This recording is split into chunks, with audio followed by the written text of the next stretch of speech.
Selamat pagi untuk kita semua. Nama saya Adrianus Muak, NIM 2124111264, Prodi PGSD. Oke baik, jadi kali ini saya akan menjelaskan tentang apa itu strategi pembelajaran, macam-macam strategi pembelajaran dan juga metodenya.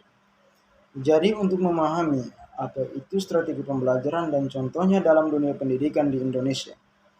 Strategi pembelajaran ini sangat dibutuhkan dalam dunia pendidikan sehingga sistem belajar mengajar di kelas tidak menjadi monoton atau membosankan. Jadi yang pertama saya akan menjelaskan apa itu strategi pembelajaran. Jadi secara umum pengertian atau definisi strategi pembelajaran adalah suatu usaha menggunakan strategi yang sistematis yang dilakukan secara efektif untuk mendapatkan suatu prestasi dan juga keberhasilan dalam kegiatan pembelajaran. Yang kedua, saya akan menjelaskan tentang metode dari strategi pembelajaran. Jadi dalam pelaksanaan pendidikan tentunya banyak contoh strategi pembelajaran yang dapat digunakan. Dan juga pasti memiliki sisi negatif dan juga sisi positifnya. Jadi perlu diketahui apa itu sisi negatif dari strategi pembelajaran dan juga sisi positifnya. Berikut penjelasannya. Jadi metode yang pertama adalah metode ceramah. Jenis strategi pembelajaran dengan menggunakan metode ceramah yaitu penuturan materi dalam bahan ajar secara lisan yang dilakukan oleh guru. Terdapat juga kelebihan dan kekurangan dalam melaksanakan metode pembelajaran yang satu ini, yakni yang pertama kelebihan. Yang pertama dari kelebihan adalah ini adalah metode yang mudah dan murah. Yang kedua, dapat menyajikan materi pelajaran secara luas dan lebih detail. Dan kekurangannya yang pertama adalah materi yang diserap siswa hanyalah apa yang diajarkan guru di dalam kelas. Yang kedua, tidak ada peragaan khusus dari setiap materi yang disajikan. Dan metode yang kedua adalah metode demonstrasi. Metode demonstrasi merupakan jenis pembelajaran yang menyajikan materi pelajaran kepada siswa yang digabungkan dengan penjelasan.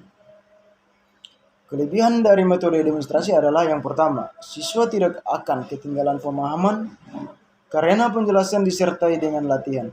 Yang kedua, proses pembelajaran juga akan lebih menarik karena siswa tidak hanya mendengarkan. Dan kekurangannya adalah memerlukan persiapan yang lebih matang dari segi bahan, peralatan dan juga bahan dan tempat karena jika tidak justru akan berdampak pada tidak efektifnya proses pembelajaran. Untuk metode yang ketiga adalah strategi pembelajaran metode diskusi. Jenis strategi pembelajaran lainnya yaitu dengan menggunakan metode diskusi dengan menghadapkan siswa pada suatu masalah untuk menemukan solusi yang tepat.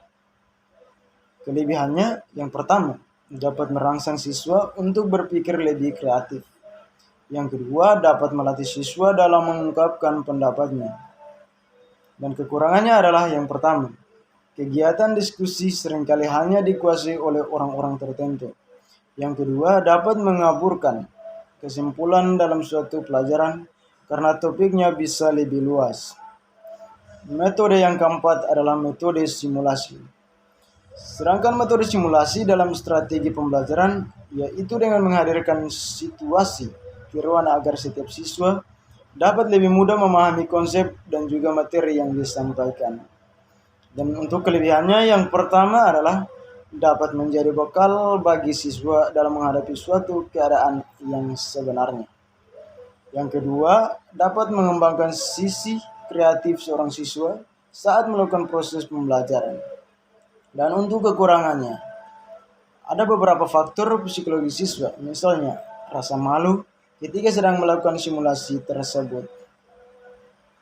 Baik, jadi yang terakhir saya akan menjelaskan macam-macam strategi pembelajaran.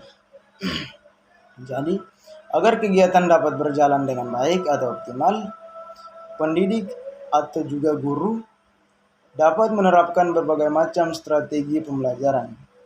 Jadi, strategi atau macam-macam dari strategi pembelajaran. Yang pertama adalah strategi inquiry.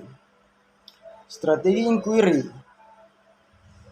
atau SPI atau strategi bertanya meliputi sejumlah kegiatan pembelajaran yang menitik beratkan pada proses berpikir, analitis dan kritis dalam mencari dan menjawab pertanyaan, sedangkan tanya jawab sering diajukan antara siswa dan guru untuk proses berpikir ini. Yang kedua adalah strategi ekspositoris. Sistem pembelajaran ekspositoris merupakan strategi pembelajaran yang menekankan pada proses pemberian pengetahuan atau materi yang diberikan secara lisan oleh guru kepada siswa yang ingin membantu siswa menguasai materi secara efektif. Yang ketiga adalah strategi berdasarkan strategi atau SPBM.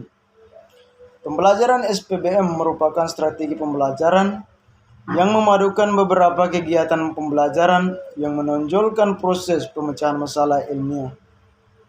Yang keempat adalah strategi koperasi atau DSS. Metode pembelajaran jenis ini termasuk dalam rangkaian kegiatan pembelajaran yang dilakukan oleh siswa dalam kelompok tertentu untuk mencapai rumusan tujuan pembelajaran. Dan yang terakhir adalah meningkatkan keterampilan berpikir atau SPPKB. Jenis strategi ini diterapkan dalam menonjolkan kemampuan berpikir siswa. Sekian dan terima kasih.